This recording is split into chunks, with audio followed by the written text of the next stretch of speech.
Welcome to the Ryfit webinar 2022. Today I'm hosting this session of Future of Work with Manjit along with a very special guest, Jeff Altman. And here he is. Okay, and he is a career coach, executive leader.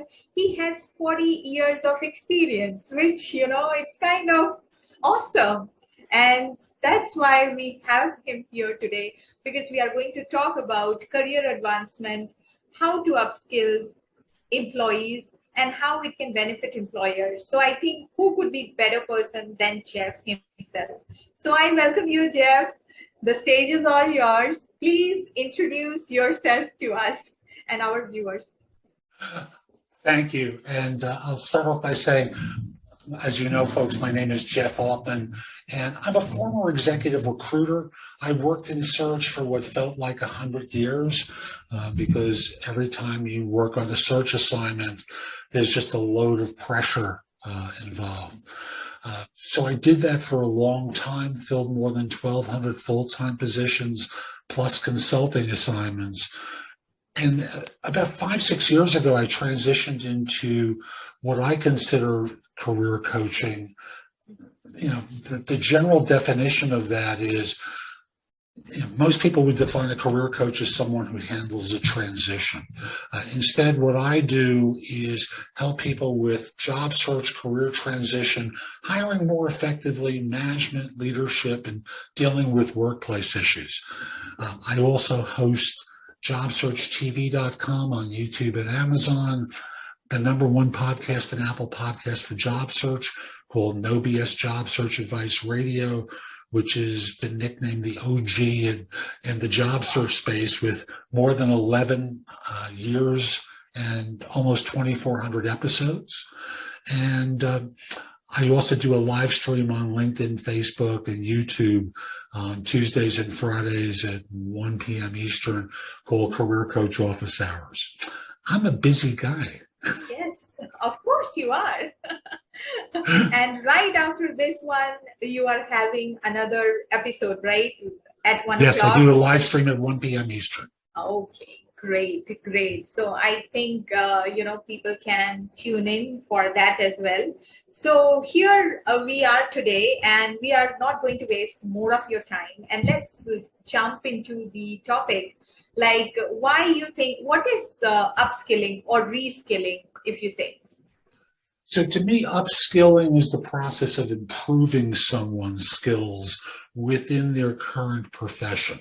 So for example, if someone were a developer of some sort, and they do coding in a specific language and have certain functionality within that language, upskilling would be adding another language that they might learn, or something that improves their ability to deliver for an internal or an external client within their current type of work.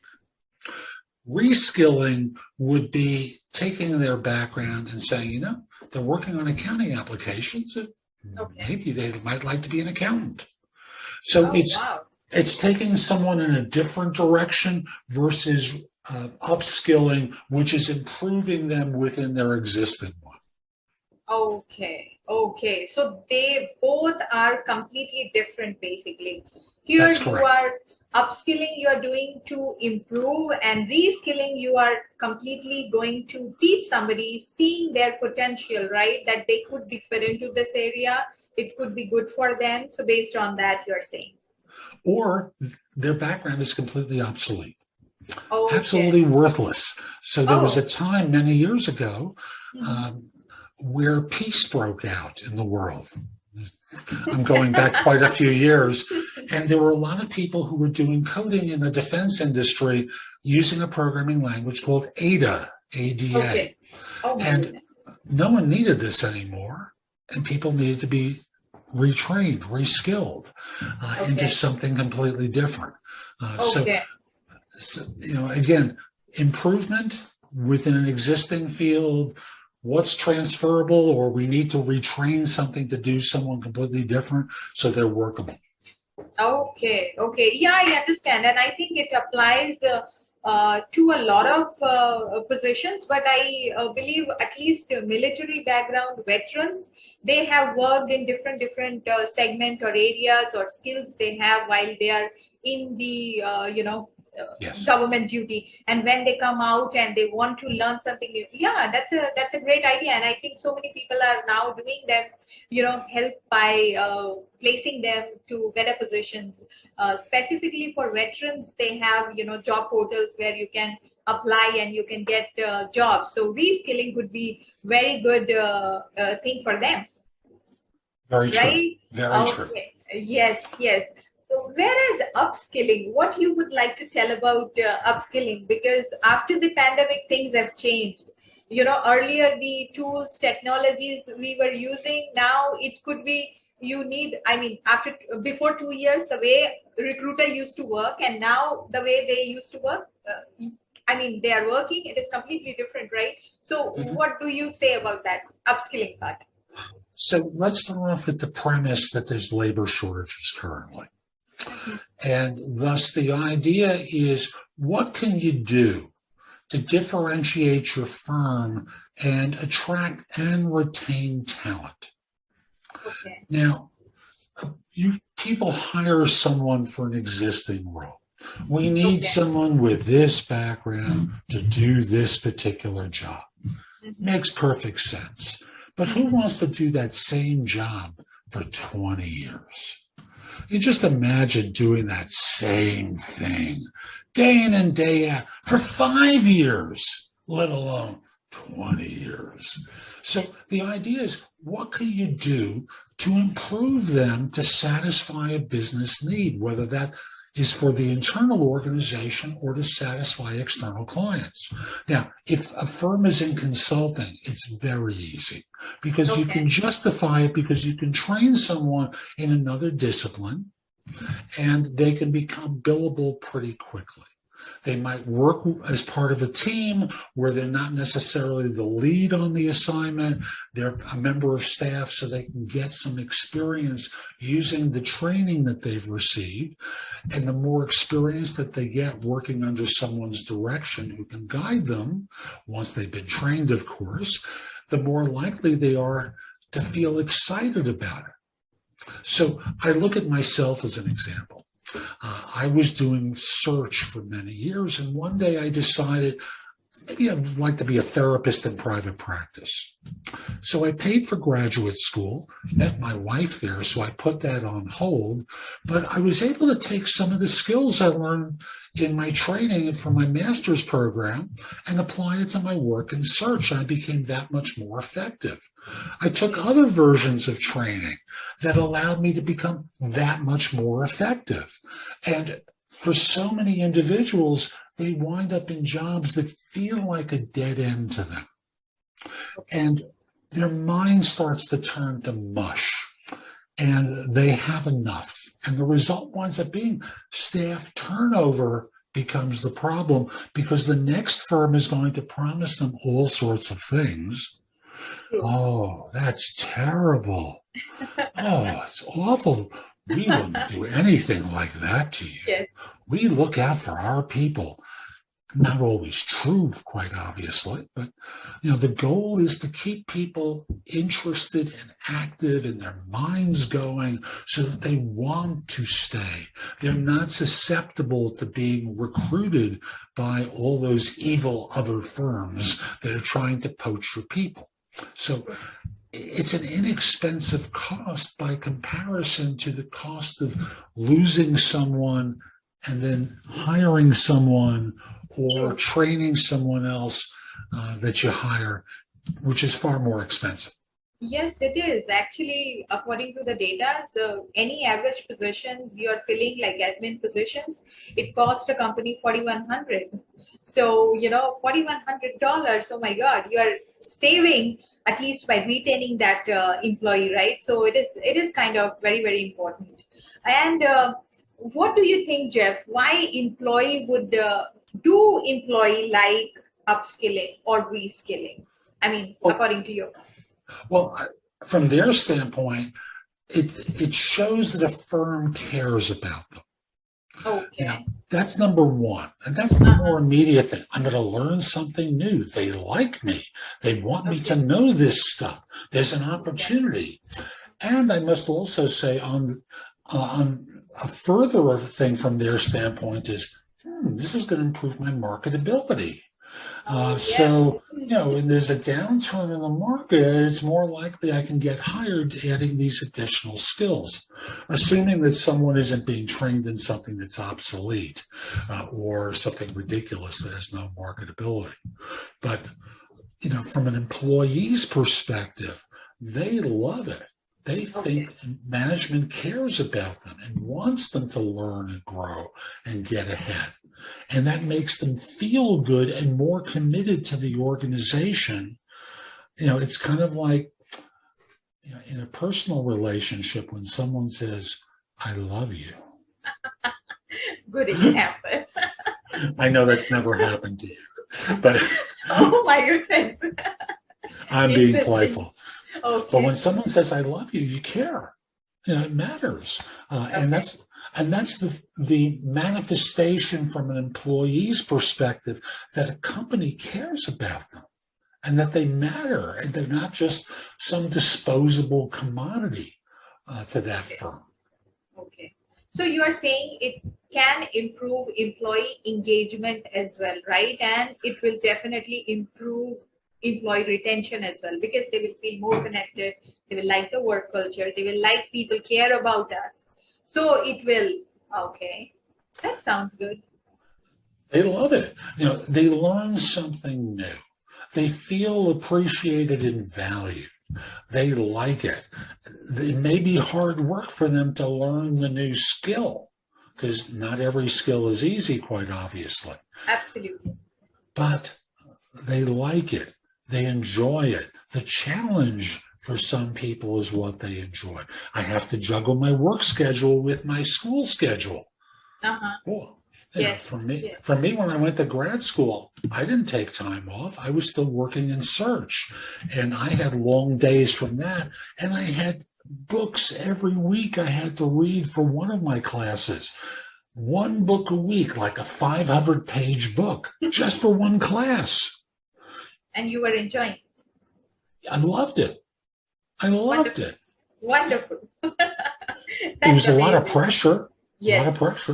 but I did it, and people do it as well. So, sometimes the classes could be done online. That time, everything was done in person. So, for the individual, there are lots of ways that they can take the training and upskill their capabilities to help the firm's marketability or effectiveness. Yes, I completely agree with you. And I have seen personally myself during the pandemic when people were working from home and it was a new scenario, right? So companies were really training employees and keeping them engaged, because sitting all alone by yourself and working, it was not so much fun. So that was a relief for everybody and it actually helped them to grow. They learn Mhm. new technology and yeah, it has increased their market value for sure. I completely agree with you on that one too. And that's the beauty from their standpoint. If they ever wind up in a situation where their employer doesn't treat them with respect, doesn't advance them financially in a way that they judge as adequate to keep them up to speed with their marketability, the individual can go, oh yeah, I'm out of here. This firm is willing to appreciate me. Yes. And for that reason, it benefits them too. And again, from the employer's perspective, they get a lot out of it as well. Yes, they do, because they do not have to see every employer when they are teaching some new skills, the employee is getting connected to them more. So chances of leaving that organization is kind of getting thinner and thinner, right? So they can get advantage of upskilled employees and get more out of that employee to reach their organization's goal. So I completely, think that it is good for both employers and employees. But, when we talk about employer, the first thing comes to mind is what is the return? I mean, the costing is, how cost effective it is, or what is the ROI? There's a statistic on the cost of a course. And on average and we're recording this in 2022, the 2021 number for the cost of a course is a little over $1,000 on average. Now, some are more expensive, some are less expensive. Let's assume most of them are more expensive. Instead of a little over $1,000, let's triple it and say $3,000, just for the sake of argument. Now, if you're in a tech industry, the cost of hiring someone that you lose is far more expensive than $3,000. Absolutely. A tech professional that you lose, if you're paying a recruiter fee and it's a $100,000 a year person, well, depending upon the skills, that's $20,000 to $30,000 before you take into account the labor costs of replacing someone, all the people who have to interview someone, who are taken off their work to have this conversation. It doesn't take into account any advertising costs, the LinkedIn account that your person in HR may be using. There's no variable there. So just looking at it from the standpoint of what someone's costs are, far less expensive to upskill someone than it is to replace someone in tech and in a lot of other disciplines as well. Yes, absolutely. It is. I mean, hiring is a challenge after this pandemic. Even paying and putting all those man hours, also people are unable to find the right match, right? I mean, that is one of the major issue globally it is going on, not only America, right? So, and I believe you might be already struggling with this, and you might be listening to many other organizations the same thing, right, Jeff? The statistics on turnover, well, first of all, every firm is desperate for people. In the U.S., the number is 11 million available positions. And there's nowhere near the number of people available to fill those jobs, because there's a skills incongruence in there. A job is not a job. It's a specific type of job with specific skills that are needed. And it's painful for organizations right now. And then once they hire them, they have to onboard this person. And during the onboarding process, which to me begins at the time they accept the offer to the time after they join, well, firms make this mistake in their onboarding that from the time the person accepts until the time they start, they really don't have a lot of contact with them. And the result is, I've been seeing data on ghosting. On day one. And there are people who just don't show up. And it's not just because they're inexpensive, immature people. It's in all types of jobs, in all sorts of industries, that ghosting on day one is occurring. And then a firm is stuck. So the cost of losing people during that 2-week period, let's say from acceptance to joining, is very high. There's also the issues of, no disrespect, folks, but, a lot of companies exaggerate what the opportunities are. And someone discovers once they're on board that there's a lot more friction in the job than they've been led to believe. Their coworkers aren't as capable. The demands upon them are higher. Suddenly that nice boss comes out like a vampire in a horror movie. That sweet individual is so nice, is suddenly not so nice and extremely demanding. And, again, there's a statistic on turnover in the first 6 months after a person comes on board that 30% of new hires change jobs within the first 6 months. Yes. It's, The so horrified data. excuse me? This is horrified data stats, Yes, right? I mean, for organizations' yes. perspective, it is kind of disastrous. And part of it is the position's been misrepresented because the manager is desperate. Part of it is they learn once they come on board that the job isn't quite the way it was presented Yes. by anyone, and they discover there's institutional friction that keeps them from doing what they say. The firm says they want them to do, and thus people go, "What do I have to put up with this crap for?" And they head for another organization. That promises them the world and may do the same thing to them again. But that's a different part of the conversation. No Yes. one right now needs to put up with a firm that lies to them.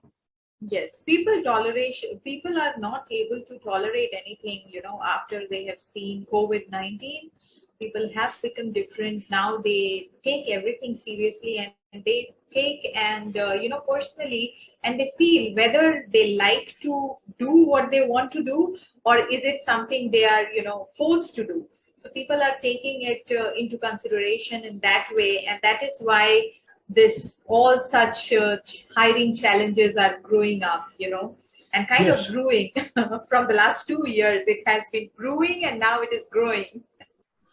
And from the employee's perspective, from the employer's perspective, many of them are rusty with how they conduct themselves during the courtship phase, the interviewing phase, and the onboarding, because they haven't had to do a lot of it.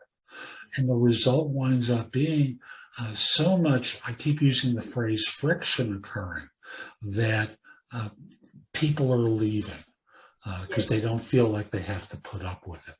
And then there's, of course, we hired you to work remotely. You could work from home, but now we think we want you in the office. And that has nothing to do with upskilling. It has to do with, again, how firms are conducting themselves with their people that causes them to want to leave. Upskilling does a great job of making people think twice or three times before doing that, because they're tempted to stay because they're learning something.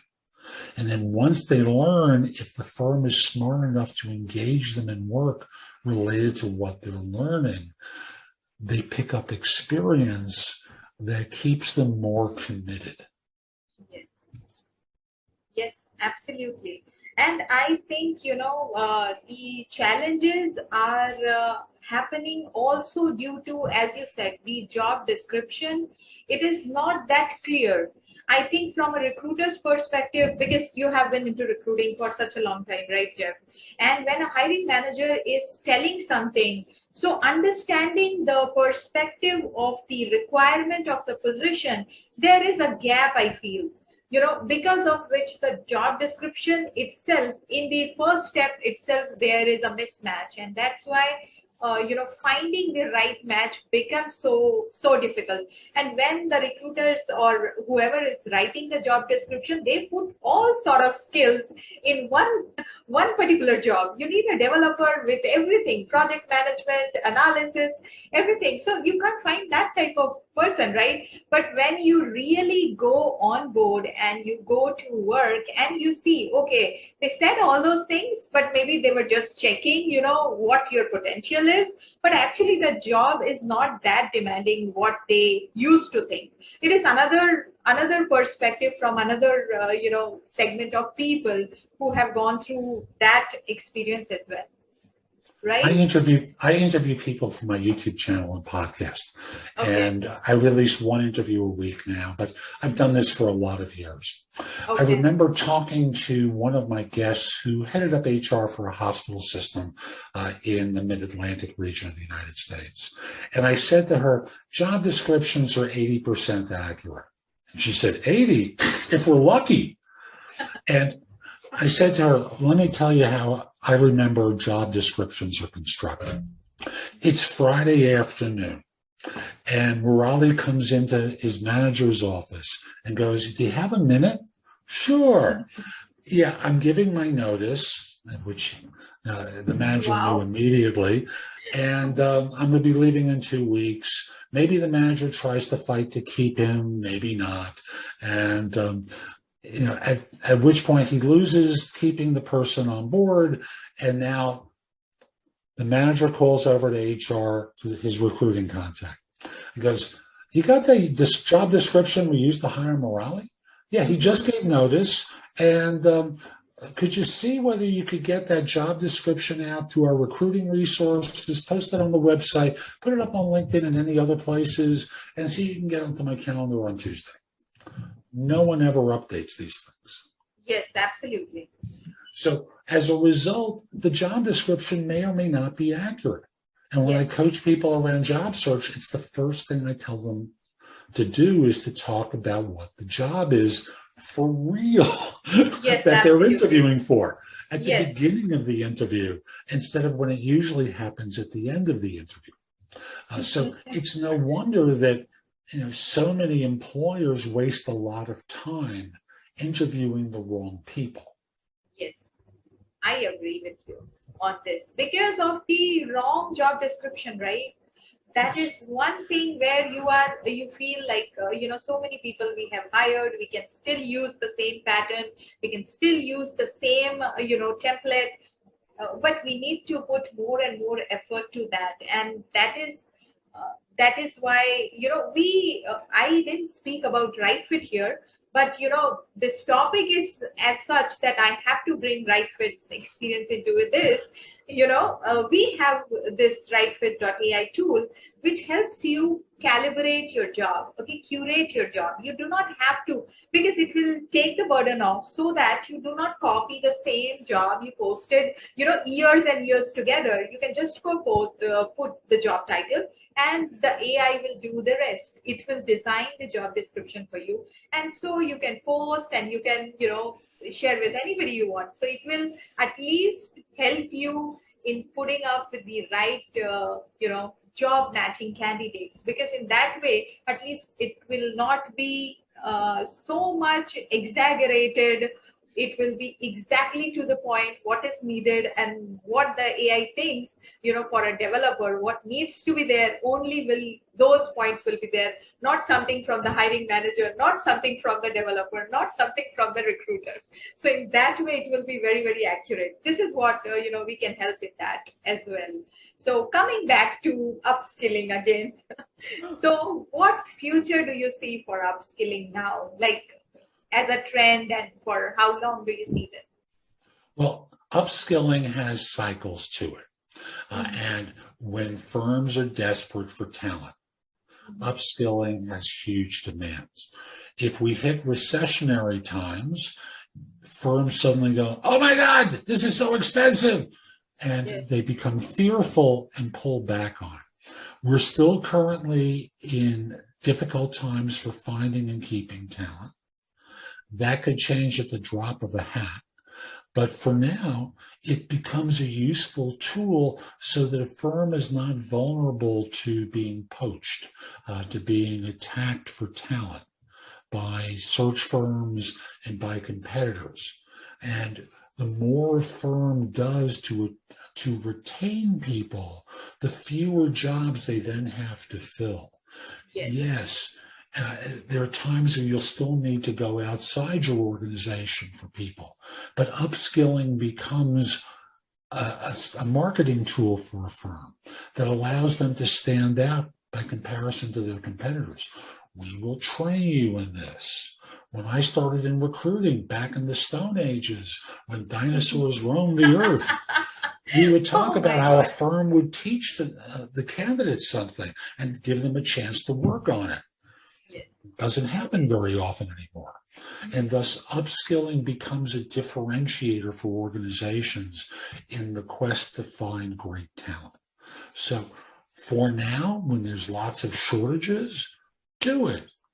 And for those who don't want to do it so broadly, you cherry pick individuals who you definitely want to keep, and keep upskilling them as a reward for their performance. And thus use that internally to point to we select people who we think are high performers, and we want to make sure that we keep them up to date and up to speed. So if you make this level in your performance, by all means, we're going to train you in more. See what we've already done for so-and-so, and thus it again becomes a tool to attract and retain people.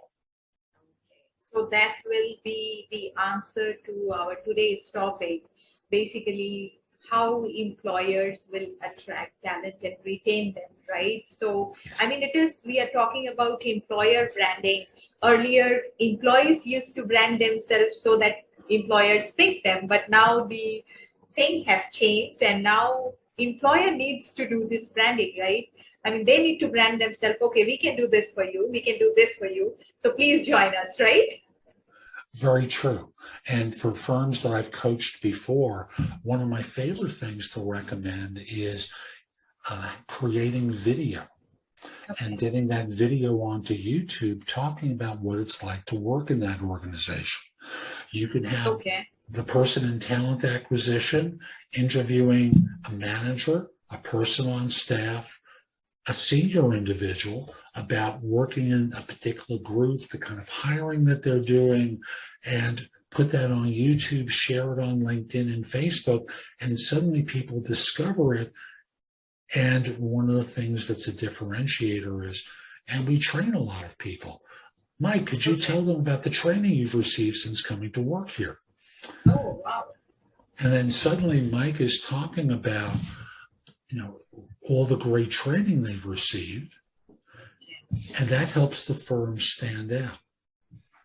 So lots of different ways that upskilling can be used by smart organizations to be more than competitive, be the firm of choice within an industry, within a field. Yes, definitely. It is really helpful, Jeff, and I think we have kind of shared all our knowledge and your 40 years of expertise, and we have suggested employers and employee perspective we covered too. So on that note, I would like to end this session. And of course, before that, I would like to thank you for joining us today. And it has been really inspiring session. And we will share the contact information of mine and yours, Jeff Altman. So anybody who is looking for any sort of such advices, he is a good coach for that. So you can go ahead and be connected with him and approach him for whether you are an employer or employee. He can help in both the ways. And I'm a good coach. I even have the hat. Oh, yes, you do. Thank you so much, Jeff. You have a good weekend and happy Friday to you. Thank you. And folks, be great. Oh, thank you. Bye-bye.